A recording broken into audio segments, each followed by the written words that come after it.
Bata, ating pag-aralan ang mga katinig. Ang mga katinig ay binubuo ng 23 letra o titik. 8 rito ay hiram na letra. Mga bata, ating basahin ang mga titik o mga katinig.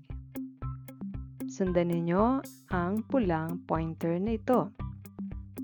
B, C, D, F, G, H, J, K, L, M, N, N, NG, P, Q, R, S, T, V, W, X, Y, Z. Magaling! Simulan natin sa katinig B. Malaking titik B at maliit na titik B. Tunog B, B. Pag-aralan natin ang mga tunog B, B, A, A.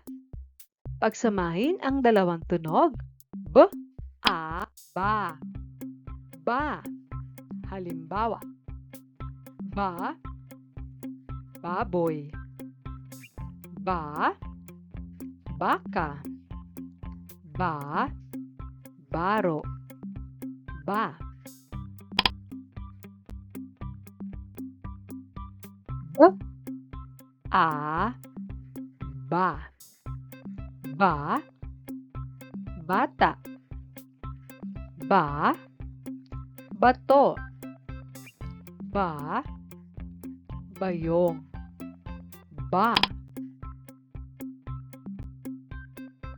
B, a, b, a, ba, ba, basa, ba, bakod, ba, baha, ba. Magbasa pa tayo. Ba, baso, ba, bara, ba, balat, ba, basura, ba, bakuna, ba, batis. Tandaan mga bata ang pantig na may tunog na ba, ba, ba, ba. Magaling mga bata! Good job!